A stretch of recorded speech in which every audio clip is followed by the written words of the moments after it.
resource that we offer on our website. Now, as I've been talking, you can see that this front page is scrolling through different things that we do offer. It doesn't say anything about Tumblebooks, so we're going to access that from going to the children's website on our website. And from here, we're just going to scroll down, and you see it's right here. It's not called Tumblebooks on our e-resources, but it is called Tumblebook Library, and we're just going to click that. It will open it in a new tab. And when you're in the library, again, you don't have to worry about logging in. When you access this website at home, you might have to provide your library card number. Okay. So from here, you can see we have new books, new ebooks, graphic novels, Kingston Kids Read, Health, Hygiene, Everything Between, Marianne's Picks, Quick Reads, Read-alongs, every kind of book you could ever want to read under the sun. Some of these titles are classics, like Ish, Because of Winn-Dixie, The Paper Bag Princess, Duck Rabbit, Ninjago is popular, Geronimo Stilton is popular. Some of these are books you have never heard of. And that doesn't necessarily mean that these books are not good. It just means that they've been published here and maybe you haven't seen them in the library yet. Now, the front page here, like I said, is divided into several sections, and you can click through to any of the sections to see what they have. So if I click on new books, these are all the new books that they currently have offering. This doesn't mean that there's all the books that they have on their website, but these are the ones that they consider new books. And if I click on one of the books, it will give me the description about what the book is, with the author, the illustrator, who published it, and it will also give me the reading level here. Now, if your school is using leveled reading, you can see that this is for kindergarten, and they use Lexile on this website. I also have two options on the left-hand side. I can read this book online, or I can add this book to my favorites. If I click Read Online, it opens another tab, and the web page will actually read the book to me. I have it muted right now, so we won't be able to hear what it says, but you can see it from here.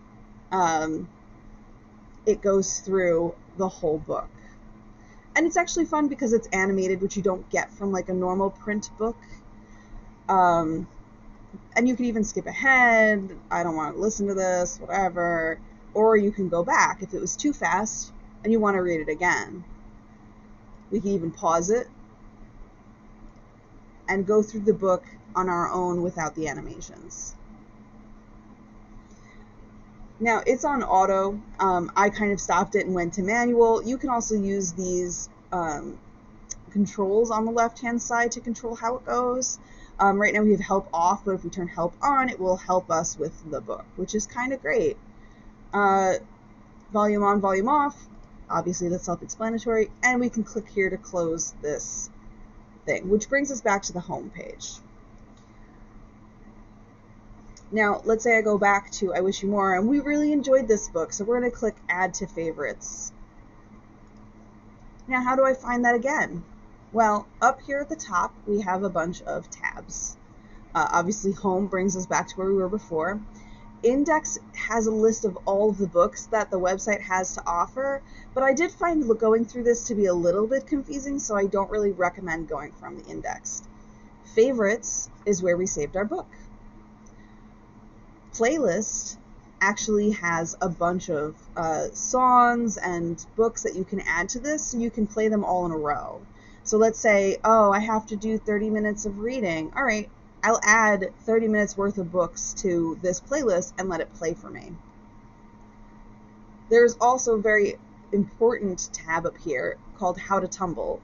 So if you don't want to watch the rest of this video, which is totally fine and nobody will judge you for it, you can go to the website and just click on this and it will walk you through how to use Tumblebooks. There's also Contact Us, which I don't necessarily think you need per se, but if you did have any questions or anything else like that you wanted to ask Tumblebooks and not your friendly neighborhood librarian, you could totally go through the website like that. And I'm going to skip Tumble Math because I want to talk about it later, but they also have a newsletter that you can download You can also follow them on social media. And they go through different books to read every day of the month. Now, they're still on December, which is fine. Eventually, they'll update to January. We don't have to talk about that right now. We can just go back to home. From the home page, we can also navigate the tabs down here to see different formats. So if we click on storybooks, this will give us storybooks. If we click on read-alongs, these are all read-alongs. Ebooks are ebooks, graphic novels are graphic novels, and so on and so forth. I mentioned before that you can create a playlist and put it up here, but if you didn't want to do that, they have pre-made playlists here. So again, if I need to read for 30 minutes, I could just find a playlist here and let it go. And it will read to me, and it actually gives you how much time each of these books is. Which is great, because again, let's say I don't know what I want to read. I could just click on a thing to play for me, and it will do it. If I create my own playlist, I have to remember how to do this.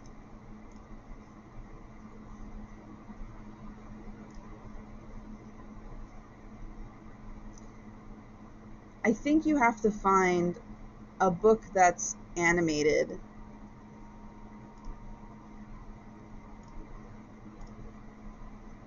And then add it to your playlist. It will give you the option over here on the left. Unfortunately, I'm not finding anything right now. Maybe if we go to videos, there we go.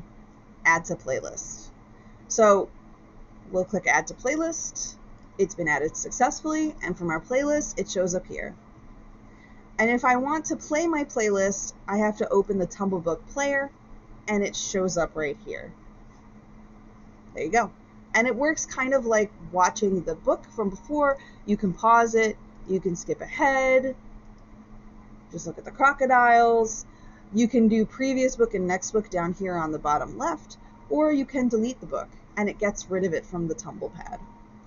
Now, the way that Tumblebooks opens up things is it does open everything in a separate tab or a separate window, so it does clutter up your browser a little bit. You just have to X out of some things to go back. And the last thing we want to talk about is Tumble Math. Now, I saved this for last because it is technically its own website. And it works just like Tumblebooks, but it is focused on math. So I'm not going to go through this website because, again, it works exactly like Tumblebooks does. The main takeaway, again, is that this is just math-based. And you can select different things from here, like my child needs help with fractions. So here's a bunch of things about fractions. And again, you can add a bunch of these to your favorite. You can even see the lesson plan for each book. So this can be very helpful if your child is struggling in math. There's also playlists here. And the playlists, they give you what the playlist is about, how long it is, how, what Common Core standard does it approach. So these are all really good resources to be familiar with, especially if you do have a child at home who's trying to learn and doesn't necessarily like the curriculum that they're getting from the schools right now. This is a really good supplementary resource that you can use for them. So that's it for Tumblebooks and Tumble Math. If you do have any questions, feel free to email us at childrens@centralisliblibrary.org, or you can travel to our website and explore these resources for yourself. They are free to access with your library card, and a lot of them are very easy to use. I hope you